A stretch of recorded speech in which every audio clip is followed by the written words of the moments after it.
Family card, কৃষক card, কৃষি card, health card যে ধরনের কর্মসূচিগুলো গ্রহণ করা হয়েছে তার ইতিবাচক কিছু দিক রয়েছে। জানার বিষয় হলো যে ঠিক কতজন ব্যক্তিকে বা পরিবারকে এই কার্ডগুলোর আওতায় নিয়ে আসা হবে, তাতে কতটুকু বাজেট বরাদ্দ করা হবে এবং সেই বাজেট বরাদ্দ সমন্বয় করতে গিয়ে মূল্যস্ফীতি, মুদ্রাস্ফীতির মতো পরিবেশ পরিস্থিতি তৈরি হওয়ার মতো পরিস্থিতি তৈরি হয়, সেটার ব্যাপারে সরকারের পরিকল্পনা কি? আপনার মাধ্যমে মাননীয় প্রধানমন্ত্রীর কাছে সে ব্যাপারে জানতে চাই। মাননীয় প্রধানমন্ত্রী। ধন্যবাদ মাননীয় সংসদ সদস্য। আপনি যে প্রশ্নটি করেছেন যে কতজন মানুষের কাছে আমরা পৌঁছে দেব, তাই তো, এবং মূল্যস্ফীতি হবে কিনা, বাজেট কত, স্বাভাবিকভাবে বাজেট কত এটি আমরা আপনাদেরকে এখনই বলছি না। অর্থাৎ আমরা পর্যায়ক্রমিকভাবে জিনিসগুলোকে সামনে এগিয়ে নিয়ে যাব।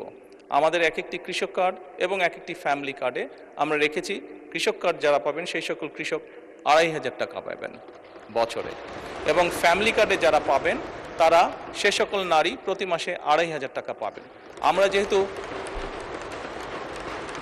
যেহেতু প্রতি মাসে এটিকে এক্সটেন্ড করতে থাকবো, অর্থাৎ অধিক সংখ্যক নারী কৃষক কার্ড পাবেন, অধিক সংখ্যক কৃষক কার্ড পাবেন। একবারে সবাইকে দিচ্ছে না, পৃথিবীর কোনো দেশের পক্ষে একবারে সেটি সম্ভব না করা। সেই জন্য প্রতি বছরই আমরা বাজেটের স্যাংশন বাড়াবো, প্রতি বছরই বাজেটে আমরা টাকা অ্যালোকেট করব, এভাবে পর্যায়ক্রমিকভাবে ধীরে ধীরে আমরা এগোবো। এবং অবশ্যই বাজেটের প্রাধান্য পাবে। এবং আপনি যেটা বলেছেন মূল্যস্ফীতি হবে কিনা, আমরা তো টাকা ছাপিয়ে দিচ্ছি না। আমরা যেহেতু টাকা ছাপিয়ে দিচ্ছি না, কাজে মূল্যস্ফীতি হবে না।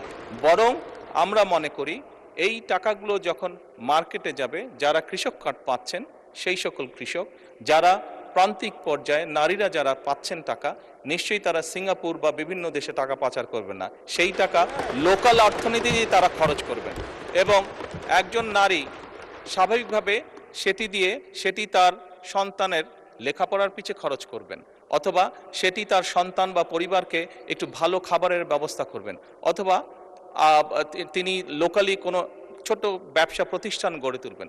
ফলে যেটা হচ্ছে, যেই টাকাটা সরকারের কাছ থেকে তার কাছে যাচ্ছে সেই টাকাটা লোকাল ইকোনমিকে শক্তিশালী করছে, লোকাল ইকোনমিতে সেটি রোটেট করছে। যেমন একজন নারী যখন সেই টাকাটি পাবেন, উনি যদি একটি মুদির দোকানে গিয়ে সদাই করেন, এরকম ওনার আশেপাশে যারা সেটি পাবেন, আরও যে সকল পরিবার, আরও যে সকল নারী পাবেন, তারা সকলে যখন ওই মুদির দোকানে যাবেন, স্বাভাবিক সেই মুদির দোকানের সেল বাড়বে। সেই মুদির দোকানে যখন একজন কর্মচারী যদি এখন থেকে থাকে, 1 মাস পরে বা 2 মাস বা 3 মাস পরে সেই মুদির দোকান মালিক দেখবে যে আমার একজন কর্মচারী দিয়ে হচ্ছে না, তখন সে আরেকজন কর্মচারী নিয়োগ করবে। ফলে কি দাঁড়াচ্ছে, কর্মসংস্থান হচ্ছে, এবং সেই কর্মচারী 2 জন বেতন পাবে, তারাও গিয়ে গামছা কিনবে, লুঙ্গি কিনবে, অথবা তার সন্তানের জন্য চিপস কিনবে, অথবা একটা ছোট্ট ফ্রক কিনবে তার মেয়ের জন্য। ফলে লোকাল ইকোনমি আস্তে আস্তে স্ট্রেনদেন হবে, লোকাল ইকোনমি আস্তে আস্তে বড় হবে। কাজেই মূল্যস্ফীতি হবে বলে আমরা মনে করি না, আমাদের কোনো রিসার্চে মূল্যস্ফীতি বলে না, বরং অর্থনীতি আরো সচল হবে, অর্থনীতি আরো স্ট্রেনদেন হবে, এবং